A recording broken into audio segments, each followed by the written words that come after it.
Y'all, I have played Wizard101 for well over 15 years, and in that time, I have made several poor choices in the Wizard101's Crowns shop. The Crowns shop, you might know it, you might even love it. This is where you spend your real-life money to purchase the premium currency, which is crowns, and you can spend those crowns either well or not well on a lot of really cool in-game items. Now, with so many new people playing Wiz for the first time on console and a lot of people returning, I'm sure a lot of people want to know the best way to spend those crowns. So today's video, the worst things you could buy in the Crowns shop and the alternatives that you should be spending your crowns on so that you can get the best bang for your buck. This is kind of like a top 5, but in no particular order, starting right off with easily the worst thing you could do: buying something in the Crowns shop that you could actually buy for gold. Now, if y'all don't know, right, in every single item for the Crowns shop, they have a feature where you can either buy for crowns or you can buy for gold. However, the default is always for crowns. Now, in my opinion, that's just Wiz being sneaky, but basically, right, several items are purchasable for gold and crowns, even though it's in the Crowns shop. The very, very big one that a lot of people actually buy for 12,000 crowns when they can actually be buying for gold is the Red Barn Farm. And if y'all don't know why anybody would buy the Red Barn Farm, any seed that you plant in the Red Barn Farm actually grows faster because all seeds like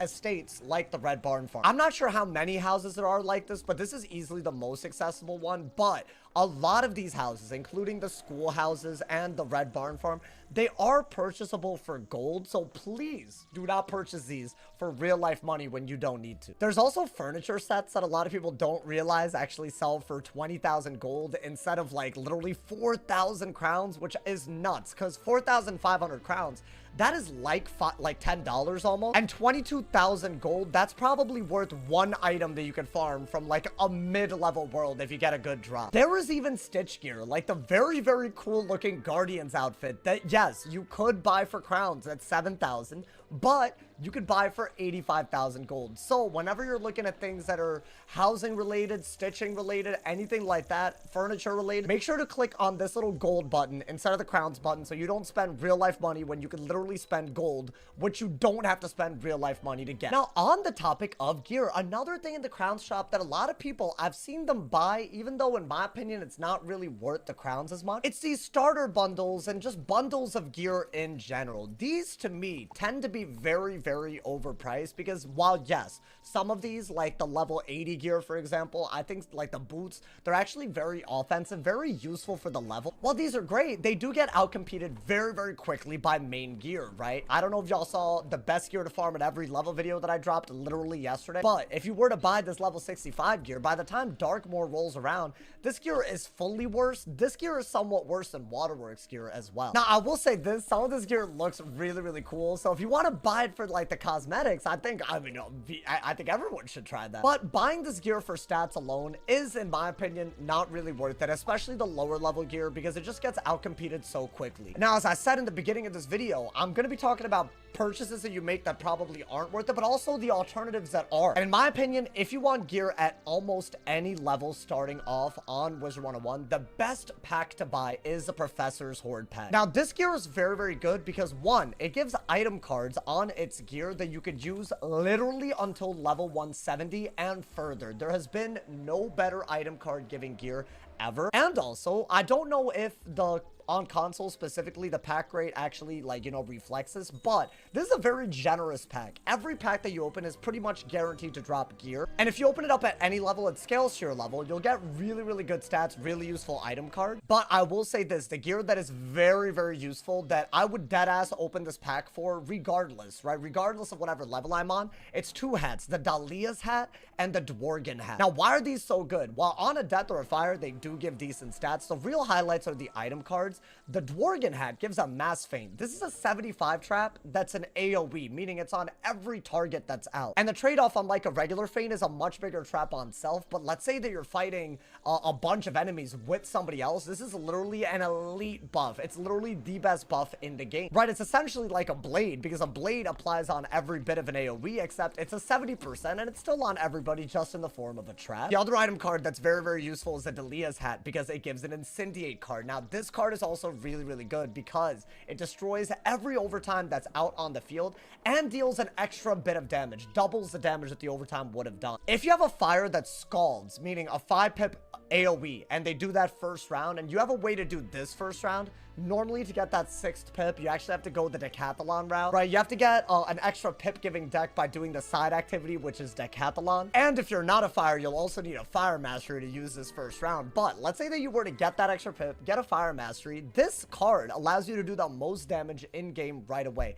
If you were to combine Scald, Incendiate, and Mass Feint, you could one-shot nearly every boss and definitely every single mob fight in a world. If you want to make an elite questing team, these are the item cards that go the longest way. Definitely don't waste money on starter bundles unless you're really going to take your time or you like the cosmetics. In my opinion, if you want to spend crowns for gear, the Professor's Pack is easily the best one, and it's honestly pretty consumer friendly. Moving right along to packs that drop stat mounts. Now, in my opinion, this is more of an iffy one because I do think some people might not regret their purchase on this. But in my opinion, one of the worst ways to spend crowns is on packs for very, very rare items that make a very, very small difference. And I think the Gulcher pack, and to a certain extent, the Frillosaur pack, the one that drops the Stompy, Trumpy, and Chompy Bronto, right, the Primeval Horde pack, what these packs are really open for are for the mounts. The Gulchers just give you damage for different schools. The Primeval Horde pack is a little bit different. It gives you set bonus pets. And essentially, if you combine a set bonus pet with a set bonus mount, you can unlock extra damage for just running those two items, sometimes up to 8 extra damage. Now, these are very, very good for PvP sometimes, especially the gear set pet.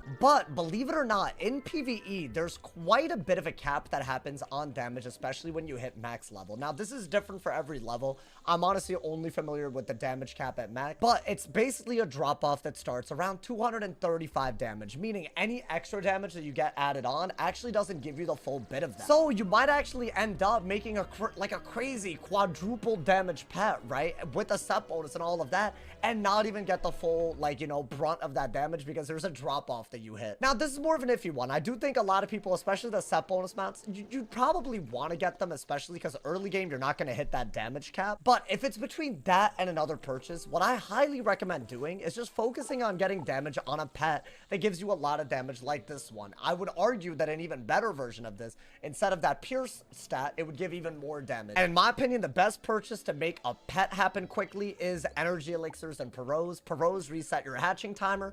Energy elixirs reset your energy so you can spend that energy on training your pet. If you already have a really goated pet, then yes, in my opinion, Gulcher mounts and stat mounts are the next step to even upgrade your stats further. But eventually, as you level up, you'll hit a point where the stats on your pet are way more important than whatever random mount that you have, especially as you like near the stat cap. So definitely an iffier, like, bad purchase from the crown shop. Definitely don't let me discourage you from getting some really cool set bonus stuff. I think that's actually a cool part of the game, but definitely shouldn't be someone's first purchase if they're starting off. I think that's more of a late game thing. Now, the next thing on this list of questionable choices in the crown shop to purchase are definitely gonna have to be jewel pack. Now, I am putting this in this video because I'm very guilty of this one. I've opened up many jewel packs in my life, and mainly because they're actually pretty decent if you get what you want. But you might notice, compared to other packs in the crown shop, these are pretty expensive. They're 600 crowns. Now, you would open these mainly for Pierce jewels for your school, but also certain other jewels like item card jewels that are pretty cool. They'll give you item cards that you actually can't get that easily, like Aquila spells that are item cards. You'll also get some really cool accuracy jewels, things like that that are pretty useful that you could use throughout the game. However, now we have a thing that lets you craft jewels if you get the right badge in Wallaroo. Now, I did want to make this video for a lot of people returning and people playing on consoles, so I don't think a lot of those people are gonna know about the Wallaroo system. But if your goal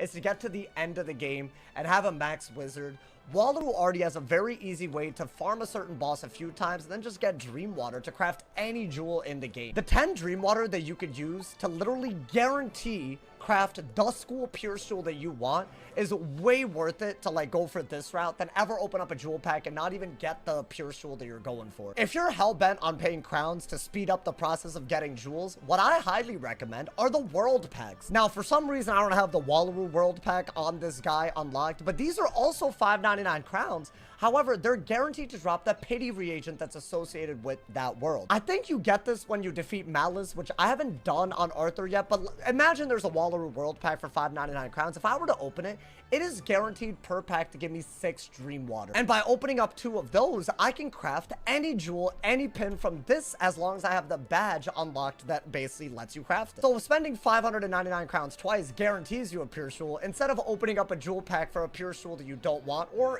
for that matter, any jewel that you're going for in that jewel pack. Hopefully that made sense, but basically, I would avoid jewel packs and rather get the reagents that are guaranteed to drop from the world packs if you're opening up with your crowns jewels. Now, some honorable mentions before we get to the very last, I think, questionable purchase you can make in the crowns shop. I think these are things that a lot of people do know about, but I wanted to explain why I think there's better ways to spend crowns. One is definitely gold and lunari. These are like ways to transfer crowns into other things. I think gold is way too easy to get for free, but by just farming various bosses throughout the world. Halfang and Wintertusk, that's I think I want to say in Vesterland, that's a boss that a lot of people farm and they get 50,000 gold, maybe in a few runs.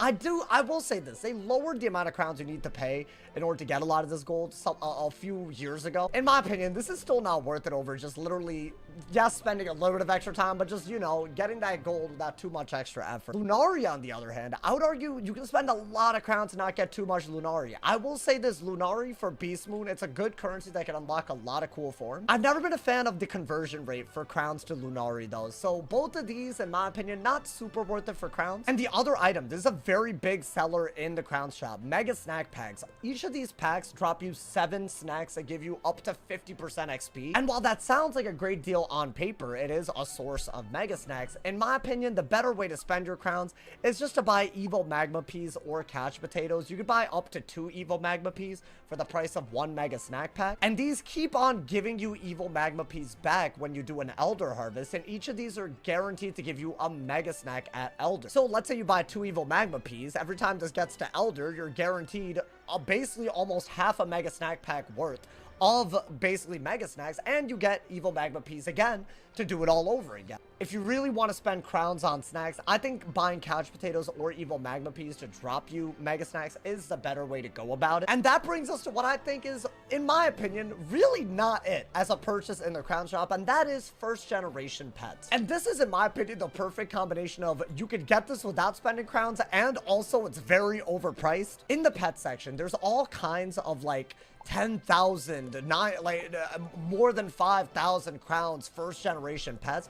And here's the thing, almost all of these, you could basically just hatch with somebody else to get them. The vast majority of item cards that are given by these pets are either accessible otherwise, or you could always just hatch with someone else anyway. Now on console, there's a huge limit to how many pets are even available right now, so obviously waiting for someone else to buy the pet that you want might not be the best choice. But I have yet to see a pet that they've made where it's actually competitively way better than any other pet that you can get dropped by farming a boss, or even just opening up other packs and getting them that way. If you really like the look of a pet, I mean, be my guest. In my opinion, that should be a great reason to buy anything. If something appeals to you cosmetically, why not? But in general, there are other ways to get pets, like with Beast Moon, like with weaving, like with even using the battle pass and things like PvP, where you shouldn't really need to rely on a first generation pet. They don't necessarily come with good talents either, which I feel like at least they should consider guaranteeing things like dealer and proof, good talents that you want on pets if you're going to spend